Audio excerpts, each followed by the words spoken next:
Olá, alunos! Olá, turmas! Sejam todos bem-vindos à nossa aula de Educação Física. Eu sou o professor Paulo Ricardo, seu professor de Educação Física. Estarei junto com vocês nessa viagem maravilhosa, onde nós vamos construir muito conhecimento juntos. Vamos ver o que nós temos por objeto de conhecimento para esta aula de hoje? Vamos lá? Na aula de número 4, o objeto de conhecimento são jogos esportivos, e aí a gente vai explorar um pouco dos coletivos e individuais. Por detalhamento, vamos entender um pouco sobre o mini handebol e olha só, o mini basquete. O que será que são essas modalidades? Será que são miniaturas, formatos mini? A gente vai entender tudo nesta aula. Sem mais delongas, vamos lá? Vamos de aula?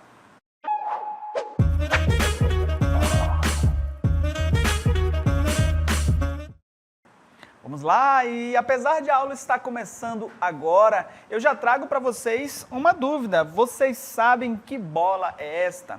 Uma bola diferente, uma bola com formato diferenciado, né? Não é muito aquelas que nós estamos acostumados, habituados a ver na escola. É uma bola que foge do nosso contexto, isso porque ela é de um esporte que não faz parte aqui das nossas modalidades esportivas, né? Não é tão comum. Existem alguns praticantes e tudo mais. Mas para a gente já saciar essa curiosidade, olha só de que é essa bola. Essa bola ela é de um esporte chamado rugby. As informações que aparecem aqui para a gente, olha só, é um esporte selvagem jogado por cavalheiros. É uma expressão que eles usam para diferenciar aí do futebol americano, que diz que é um esporte que não é jogado por cavalheiros e que também é selvagem. Mas o rugby ele tem toda essa pitada de agressividade, mas é jogado aí pelos nobres cavalheiros. Isso é uma expressão que surgiu na Inglaterra junto com o esporte lá no século XIX. E durante muito tempo esta foi a modalidade sensação, né? Era uma das poucas que eram praticadas. E aí você pode também estar se indagando isso que aparece aqui no texto para a gente. Mas por que a gente está falando do rugby? Por que a gente está trazendo essa informação sobre o rugby? Porque pensando aí, né, a partir da proposta de algumas variações, né, pensando em aspectos como driblar as condições climáticas, né, novas modalidades foram sendo idealizados. E aí já fica um gancho para vocês, né? Quem sabe, olhando aí para a sua comunidade, pode de repente surgir, imagina aí, um handebol de canoa, ou quem sabe um polo aquático jogado no igarapé, ou ainda um revezamento de canoas. São infinitas as possibilidades de esportes que podem surgir olhando para a tua comunidade, para o teu contexto comunitário. Então, já vale a pena a gente ir avaliando aí, pensando, porque foi assim com o rugby. Ele era uma das poucas praticadas ali nos primórdios, né, no século XIX, e aí a partir das dificuldades, né, do clima, do tempo, da ausência de um espaço físico melhor, foi surgindo outras modalidades. E a gente vai conhecer algumas nesta aula, né? A primeira que a gente vai conhecer hoje é o basquetebol. Olha só que maravilha! Trago aqui algumas imagens para vocês apreciarem. O basquete, além de um esporte encantador e envolvente, é um esporte que move ali as massas, movimenta alguns milhões, né, de recurso financeiro, então vale a pena investir, de repente, na carreira de um atleta, de um esportista de basquete. Para a gente conhecer um pouquinho dessa história, olha só, o basquete ele é um esporte coletivo praticado aí por 2 times de 5 jogadores, cujo o objetivo básico é acertar a bola na cesta da equipe adversária, marcando ali pontos. Esses pontos vão variar um pouquinho de onde que vai ser arremessada essa bola. Mas calma que a gente vai entender bem direitinho. Embora esse seja o objetivo básico do jogo, não é tão fácil você simplesmente não pensa que a equipe adversária vai deixar você chegar e fazer o ponto. Você vai ter resistência ali dos adversários, vai ter que vencer a distância da quadra, que embora não pareça tão grande, você percorrendo ela ali durante todo o tempo de jogo, ela vai parecer gigante. Então são obstáculos que você vai ter que vencer. Esse jogo, né, praticado aí, pelos times, né, de 5 jogadores cada, uma das características dele é que a equipe que obtiver aí o maior placar, o texto continua mostrando pra gente, né?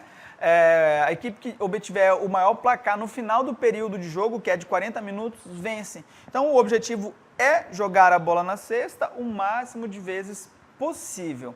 Você pode talvez estar se perguntando, se indagando por que deste nome, olha só. Mas professor, por que esse nome, né? Basquetebol. Bom, a gente pode ouvir só o basquete ou basquetebol, mas vem do termo em inglês aí, basketball, que é basicamente, traduzindo, né, a junção das palavras basket, que significa cesta, e ball, que é bola. Isso porque o jogo surgiu com o objetivo de acertar uma bola de futebol de campo em uma cesta de colher pêssegos. Isso mesmo, um professor de educação física bem maluco como eu, teve a ideia de pensar numa modalidade diferente e usou os implementos que tinha. Na ocasião ele tinha a bola de futebol e tinha essa cesta de pêssego. E o curioso é que quando a modalidade surgiu, diferentemente de como é hoje, né, quando marca-se um ponto ali na cesta, a bola é da equipe que sofreu o ponto, né? Quando ele surgiu, não, a bola era de quem subia na haste e tirava a bola de dentro do cesto. Basicamente um prêmio ali para a equipe que chegava no cesto primeiro. Bom, um pouco mais da história desse esporte. Ele foi idealizado, olha só, pelo professor de educação física canadense, o James Naismith, em 1891, na Associação Cristã de Moços, lá de Springfield, tá bom? Essa unidade ficava em Massachusetts, tá bom? E foi justamente com a intenção, o texto continua pra gente, com a intenção de ter uma opção de modalidade que pudesse ser praticada durante o inverno, que era muito rigoroso. Então não dava para jogar nem o futebol de campo, nem o rugby. Eles queriam uma outra opção que pudesse ser praticada ali num espaço de tempo menor, que pudesse ser praticada num local fechado. E aí surgiu o basquete. Para a gente conhecer e ganhar um pouco mais de intimidade com essa modalidade, olha só onde que o basquete é praticado. Ele é jogado nesta quadra, que vai ter ali as dimensões, os locais específicos para cada equipe, né? Os locais de entrada e de saída na área de substituição, tá bom? Ele vai ter ali pontos que vão caracterizar o esporte, a modalidade, que com o tempo, quando você começa a praticar, você vai entender o que pode, o que não pode ser feito. É algo muito amplo para a gente discutir em uma aula. O mais legal é a gente aprender praticando, a gente aprender jogando. Mas, um pouquinho mais à frente, vocês vão entender um pouco da dinâmica que acontece nesta quadra. Por hora, a dimensão vai ser essa de 28 por 15 metros, tá bom? Vão ter ali alguns detalhamentos ali na área do garrafão, no semicírculo lá dos 3 pontos, tá bom? Então, a gente vai entender direitinho como funciona ali o ponto de cada área um pouco mais à frente. Mais detalhadamente, a cartela mostra pra gente entender aí um pouco mais sobre esse jogo. O jogo tem a duração de 40 minutos, divididos em 4 partes, né, chamados de quartos. Cada quarto possui 10 minutos, embora pareça pouco em comparação com esportes como o futebol, por exemplo, mas são 10 minutos de corrida intensa e disputa ali pela bola, tá bom? E aí, entre um quarto e outro, tem um intervalo de 2 minutos ali, bem rápido. Mas na metade do jogo, ali entre o segundo e o terceiro quarto, vai ter um intervalo maior de 15 minutos. Na NBA, que é o nome da liga norte-americana de basquete, né, o New Basket American, são 4 tempos de 12 minutos, tá bom? Totalizando aí 48 minutos de partida. As posições, né, como que esses jogadores vão se comportar ali dentro do campo, né? Qual vai ser a função de cada um? O atleta do basquete, ele precisa ser versátil, dinâmico e atento. E ele trabalha em muitas posições durante o jogo. Mas as posições clássicas que os jogadores de cada equipe podem ocupar são essas que aparecem nessa cartela para vocês agora, olha só. A gente vai ter o armador, que geralmente é quem começa com a bola, tá bom? Ele planeja ali também as jogadas de ataque ofensivo, ok? Esse vai ser o armador.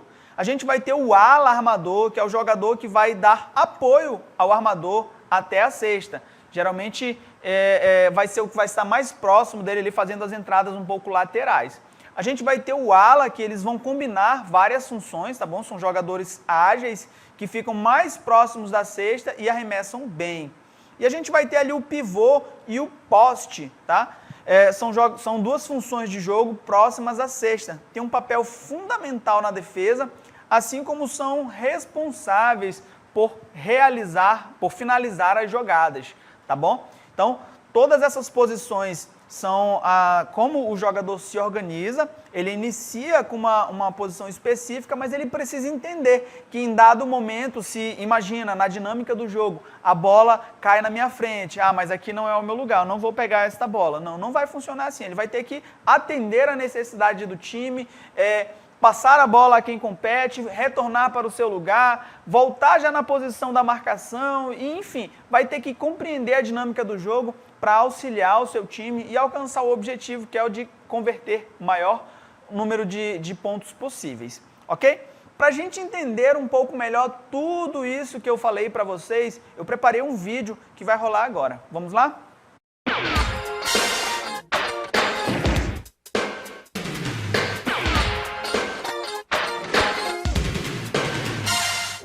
O basquete é praticado em uma quadra retangular de 22 a 28 metros de comprimento por 13 a 15 metros de largura.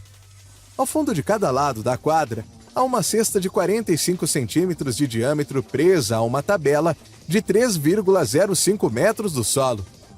Duas equipes de 5 jogadores competem durante 4 quartos de 10 minutos. O intervalo de 15 minutos é feito após os 2 primeiros quartos. O objetivo das duas equipes é acertar a bola dentro da cesta da equipe adversária, para fazer o maior número de pontos possível. Uma cesta vale 2 pontos, mas ela vale 3 pontos se for feita do lado de fora da linha, que fica a 6,75 metros da tabela, a linha de 3 pontos. Ganha o jogo a equipe que fizer mais pontos ao fim do tempo regular da partida. Em caso de empate, as equipes jogam 2 prorrogações de 5 minutos até que algum time vença. Para avançar em quadra, os jogadores têm de bater a bola ou fazer passes utilizando, para isso, apenas as mãos. No ataque, os jogadores estão sujeitos a infrações que, caso sejam cometidas, podem resultar em punição. A posse de bola passa ao time adversário. Em caso de contato físico ilegal que resulte em falta, os jogadores também podem ser punidos. Se marcadas, as faltas dão direito a 1 ou 2 lances livres ao adversário. O lance livre é um arremesso feito de uma linha marcada ao fundo do garrafão. Cada arremesso ou chute convertido vale 1 ponto. O garrafão, ou área restrita, é a área retangular demarcada abaixo de cada tabela. O técnico pode fazer uma troca de jogador a cada pausa da partida sem limite de substituições. Agora você conhece as regras básicas do basquete. Bom, agora nós já conhecemos, né? Eu trouxe primeiro todo um alinhamento teórico e vendo o vídeo assim, a gente entende muito melhor na prática, né? A gente entende, consegue transformar, traduzir um pouco melhor toda essa fala. Mas por que o professor está trazendo tudo isso sobre o basquete, está contando a história do basquete, está nos fazendo entender o basquete? Porque o objetivo da nossa aula é nós falarmos sobre o mini basquete. Antes de a gente chegar lá, a gente precisa entender todo esse apanhado histórico, onde ele surgiu, como ele funciona, tá? E também que existem algumas variações, olha como a cartela mostra pra gente, do basquete. A primeira delas é o método, a forma tradicional, como nós conhecemos, né? O basquete 5 contra 5. Tá bom? A gente vai ter ali uma variação também de meia quadra, que vai ser, é conhecido popularmente, é conhecido nas ruas como 3x3, né? Que na verdade são 3 contra 3, mas a gente fala ali no termo mais popular, o 3x3. E a gente vai ter também o basquete adaptado, que é aquele voltado para as pessoas com deficiência, né? Geralmente os que usam cadeira de rodas, uma visão inclusiva da modalidade, para que essas pessoas tenham acesso ao esporte e possam praticar. Também é uma forma encantadora de a gente assistir, de a gente ver a superação dessas pessoas praticando. Mas nós vamos entrar agora no objeto de conhecimento da nossa aula, que é o mini basquetebol. Olha só, e aí, para a gente já sentir a pegada dele, olha só, o mini basquetebol é uma apresentação miniatura desse esporte gigantesco, desse esporte grandioso. O mini basquetebol é um jogo para crianças com menos de 12 anos. E ele foi desenvolvido aí como uma forma divertida de descobrir o basquete. Uma metodologia pensada aí, criada, idealizada, para que aqueles que pretendem ser praticantes ou para que a gente consiga acender aí o anseio de ser um jogador de basquete nas crianças ali, nos menores, tá bom? Ele não chega a ser um esporte propriamente dito, mas ele é uma variação do esporte. Ele é uma atividade recreativa, olha só, o texto mostra pra gente, e com sua riqueza em atividade física, tá bom? Além disso, desenvolvimento social e o espírito de equipe, o que estimula as crianças a trilharem ali uma vida esportiva saudável. Para a gente entender um pouco melhor, o mini basquete ele é um jogo baseado no basquete para meninos e meninas com 12 anos ou menos, né? Aferidos aí no início da competição. Claro que a gente pode criar variações aí para avançar um pouquinho, e eu acredito que esse limite de idade é porque a partir dos 12 já tem ali, já se encaixa nas categorias de base. Então, dos 12 para baixo é quando a gente vai usar o mini basquete, vai conhecer a modalidade, vai treinar, vai brincar, para dos 12 em diante começar já a trilhar e quem sabe a carreira de atleta. O objetivo, né, o propósito de cada equipe é o de colocar a bola na cesta do oponente e evitar que o oponente marque pontos seguindo aí as regras do jogo. Claro que a gente vai ter algumas diferenças, né, entre o basquete convencional, diferenças que a gente conhece na cartela agora. Olha só, a gente tem de um lado o basquete e do outro o mini basquete. E para a gente entender um pouco, eles vão ser jogados aí na mesma quadra.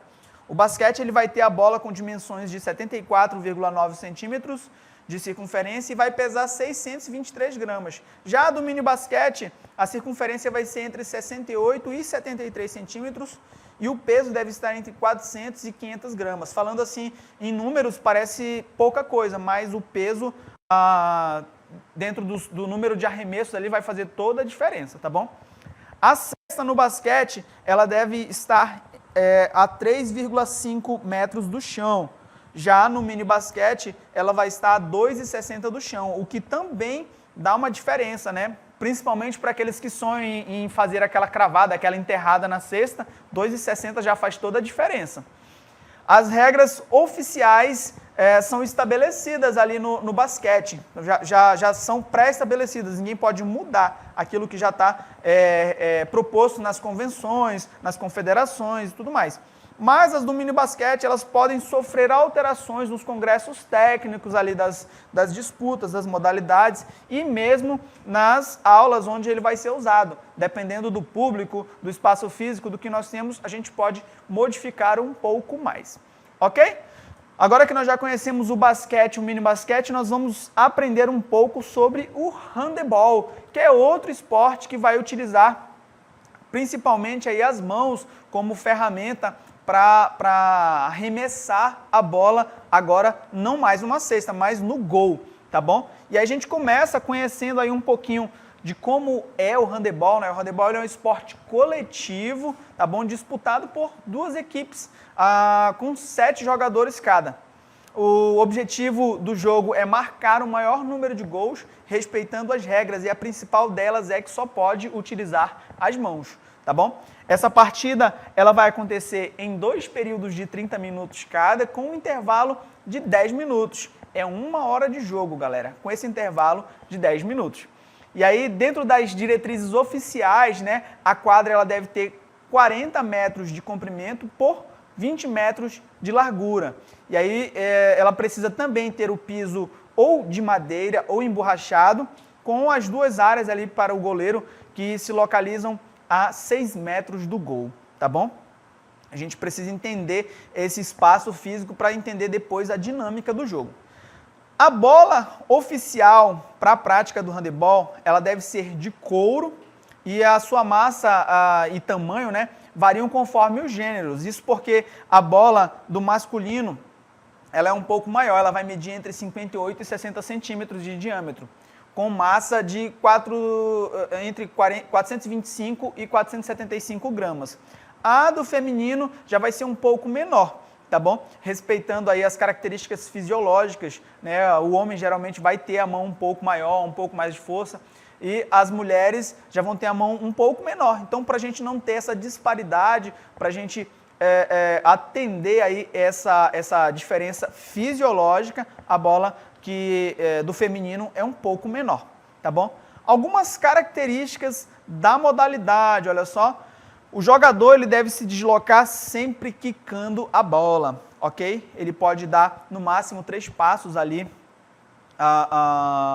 sem quicar a bola, mas precisa fazer um kick para poder continuar progredindo. Isso é o que a gente entende na condução da bola, tá? O jogador ele deve sempre com a mão aberta, ok? Ele não pode segurar a bola por mais de 3 segundos e não pode dar mais de 3 passos com ela em sua posse. Não é um jogo de futebol americano que você vai agarrar aquela bola e sair correndo com ela, não. Você tem que sempre quicar a bola no chão, ok? E ter a musculatura da mão, do punho bem fortalecida para conseguir fazer esse movimento. Caso você, porventura, esteja pensando, eu quero ser um atleta de handebol, mas eu não tenho essa postura da mão, eu não consigo nem segurar a bola com a mão, calma, eles usam um implemento ali de uma cola, por isso que a bola de handebol parece às vezes meio suja. É porque a gente usa uma cola para melhorar a aderência. Não é uma mágica, não vai solucionar todos os problemas, mas ajuda aí até você desenvolver essa empunhadura melhor, tá bom? Dentro dessas características, há uma área, olha só, em que os jogadores não podem entrar, tá bom? O goleiro, ele é o único que pode tocar os pés nessa área. É permitido tomar a bola do adversário, a cartela continua mostrando pra gente, com as mãos abertas. Porém, arrancar a bola ou agredir o adversário é contra as regras, ok? Para a gente entender um pouco melhor como e onde acontece a dinâmica desse jogo, eu trouxe a imagem de uma quadra para vocês, para que vocês consigam entender como que acontece. Eu falei da área onde não é permitido os jogadores entrarem. Essa área aqui é somente do goleiro, tá bom? E ele só pode realizar o arremesso de fora para o gol. Se ele pisar na área, é caracterizado como falta, a bola passa a ser de posse do goleiro, ok? E a dinâmica do jogo é: o time deve acertar a bola no gol do adversário, respeitando aí essas regras de contato, as regras de entrada na área do goleiro, tá bom? Para a gente conhecer um pouco, de modo mais aprofundado, a história do handebol, olha só, o handebol ele tem uma origem diferente do basquete. Ele vem aí de uma longa evolução histórica de outras modalidades que já existiam, tá bom? Mas foram ao longo do tempo sendo aperfeiçoadas. E aí eu trago para vocês algumas modalidades que foram precursoras aí do handebol. Olha só, a gente vai ter um exemplo, a urânia, que era praticada lá na Grécia Antiga, 2000 anos antes de Cristo. A gente vai ter o aspartam, também é jogado com as mãos pelos romanos, utilizando ali uma bola feita com bexiga de boi, e era inclusive usado como forma de treinamento ali dos soldados. Mais próximo aqui, a gente vai ter o Razena e o Handebold, já em 1848, que é basicamente o que deu ali um pouco mais, tinha mais o formato do handebol. Porém, o handebol, como nós conhecemos hoje, né, ele foi criado, ele foi idealizado por esse professor de educação física, Carl Schellings, em 1919, quando ele reformulou a regra desse outro esporte, o torbol, ok? Ele, assim como o basquete, eu falei para vocês, o handebol também vai ter algumas variações. A gente vai ter o handebol adaptado, tá? E a gente vai ter o handebol de areia, que são modalidades aí que fogem um pouquinho do que nós estamos acostumados a ver somente em quadra, mas são variações dele. para que a gente consiga acessar, jogar, se tornar, quem sabe, um atleta de handebol eficiente, nós precisamos iniciar a prática. E essa iniciação ela é o mini handebol. Olha só, o mini handebol, muito parecido com o mini basquetebol, ele é uma forma de adentrar, de ingressar ali na modalidade. A gente entende um pouco melhor sobre ele nessa cartela, olha só. Ele é uma atividade de iniciação aos princípios do handebol que visa trabalhar de forma adaptada, lúdica, porém integral, todo o processo de ensino dos movimentos, das ações, das aplicações e até mesmo das particularidades deles, né, dos atletas, aos jogos, com ou sem bola para as crianças. Eles vão entender ali um pouco da dinâmica do jogo, como se posicionar, como ficar, como usar os músculos, como usar o corpo e o principal, eles vão aprender de forma divertida, brincando sobre o handebol, para quando forem treinar de forma mais específica, já dominarem ali um pouco da modalidade. O mini handebol ele também é uma filosofia que valoriza o jogo infantil. O que é isso? Bom, ele inclui o prazer, a diversão, a aventura e, por outro lado, né, ele vai se orientar ali no sentido da metodologia e da didática da educação física e, claro, desportiva para as crianças do primeiro ciclo do ensino básico. Para a gente entender um pouco melhor, o principal objetivo do mini handebol é ser uma atividade que proporcione às crianças condições e experiências mais variadas, positivas e ricas possíveis, né? Sem se importar com os treinamentos rígidos ali, sem olhar para a tática ou para o placar do jogo. Ele vai focar mais nesse contato, nessa brincadeira, na diversão, para que esse possível atleta se apaixone pela modalidade, para que isso seja algo prazeroso para ele e, de repente, dessa brincadeira proporcionada pelo mini handebol, sai aí um grande atleta. Assim como o handebol, o mini handebol ele tem uma história também. Ele surgiu lá na Dinamarca em 1970. Aqui no Brasil, a atividade começou a ser divulgada no final da década de 90. Para a gente entender um pouco melhor, não é simplesmente um jogo infantil, mas ele possui regras estruturadas, olha só. Como, por exemplo, antes de passar ao arremessar, a criança pode ficar 5 segundos em posse da bola. E a gente já vê uma diferença do handebol convencional, que são 3 segundos, né? E aí, isso no mini A. E 3 segundos em posse da bola na categoria mini C, mini B e mini C. Cada equipe do mini A entra na quadra com 4 crianças e as equipes do mini B e C entram com 5 crianças. Já são variações da quantidade de atletas dentro de quadra, ok? E aí a gente vai sempre evitar de colocar reservas para que não crie aquele pensamento de por que eu estou sendo substituído e tal. Outra característica é que todos podem jogar na posição de goleiro. Basta avisar o árbitro que para que ele possa autorizar essa troca e para que a gente entenda o que está acontecendo no jogo, ok? Por motivos formativos, a gente incentiva ali a marcação individual, assim como o ataque não posicionado durante o jogo. Então não vai ter aquela estrutura mais tática, tá bom? Mas é para ele entender onde como funciona o jogo, a dinâmica do jogo. E em grande parte dos maiores festivais brasileiros e europeus, a gente não usa o placar ou contagem de pontos durante as partidas, que podem ter aí o tempo adaptado de acordo com a ocasião. Tudo isso porque o objetivo não é competição. Eu não tenho o objetivo de sair com um campeão da modalidade do mini handebol. É simplesmente para envolver, encantar e iniciar esses futuros atletas.